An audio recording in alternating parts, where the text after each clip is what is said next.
দেখেন আমাদের শাকটা হয়ে গেছে, কি দারুণ। হ্যালো এভরিওয়ান, আসসালামু আলাইকুম, ওয়েলকাম টু মাই চ্যানেল। আজকে আমরা আবার হাজির হলাম আপনাদের মাঝে একটা রেসিপি নিয়ে। তো চলেন দেখে আসি আমরা কি রেসিপি তৈরি করি।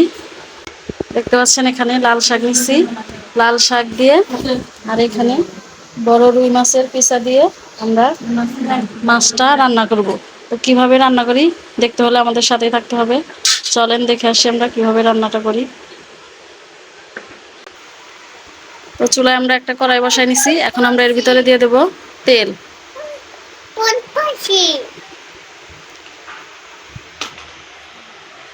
তেলটা গরম হয়ে গেছে, এখন আমরা এর ভিতরে দিয়ে দেব জিরা, এরপর দিয়ে নেব পেঁয়াজ কুচি, তারপর দেব কাঁচামরিচ কুচি,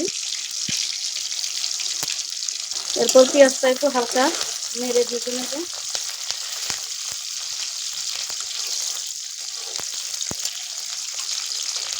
এরপর দিয়ে দেব জিরা বাটা, জিরাটা তেলে হালকা ভেজে নেড়ে নেব। জিরাটা ভেজে নেওয়া হয়ে গেছে, এখন আমরা এর ভিতর দিয়ে দেবো পানি, এরপর দিয়ে দেবো হলুদের গুঁড়ো,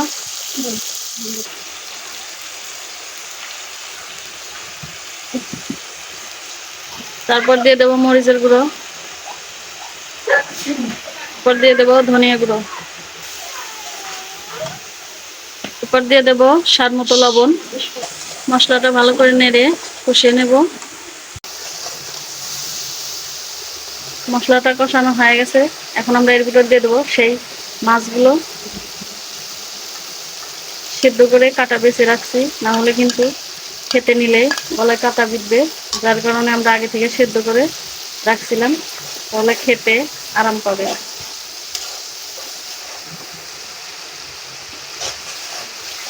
মাছটা ভালো করে মশলার সাথে কষিয়ে নেব।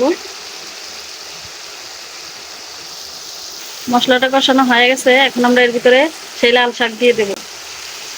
লাল শাক আগে থেকে সুন্দর করে ধুয়ে রাখছিলাম।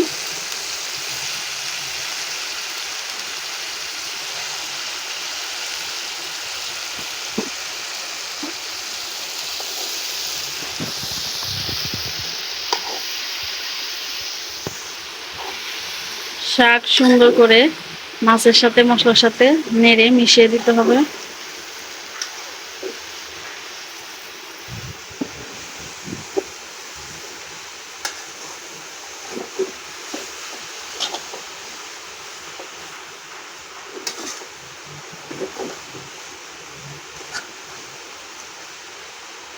এবার আমরা ঢাকনা দিয়ে ঢেকে রাখবো কিছুক্ষণের জন্য।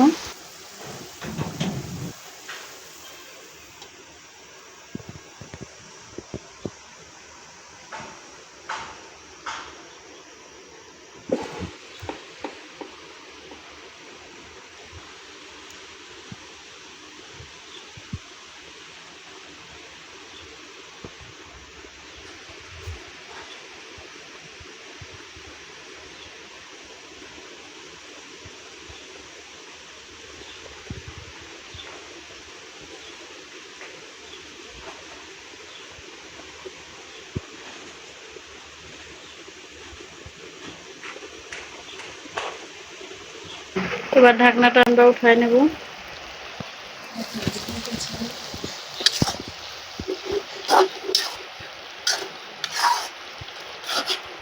সুন্দর করে পাশে পাশ উল্টে নেড়ে দেব।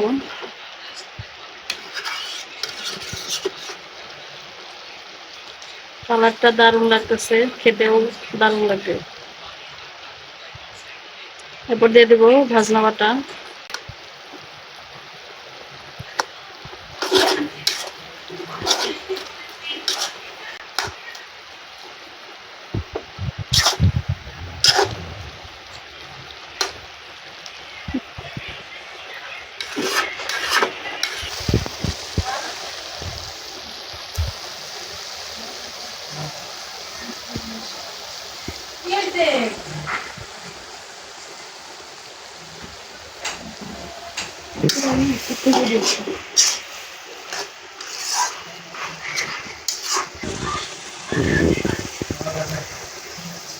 আমাদের শাকটা হয়ে গেছে। দেখেন হয়ে গেছে, এখন আমরা শাকটা নামাই নেব।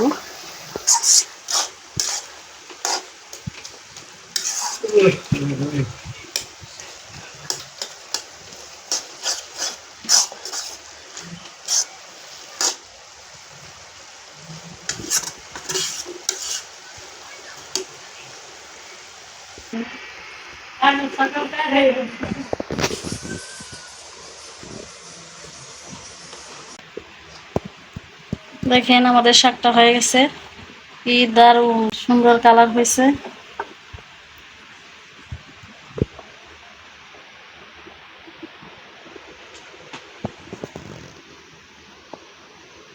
খেতেও কিন্তু অসাধারণ।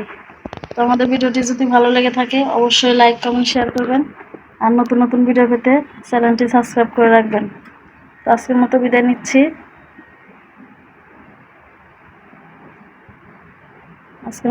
নিচ্ছি। আল্লাহ হাফেজ।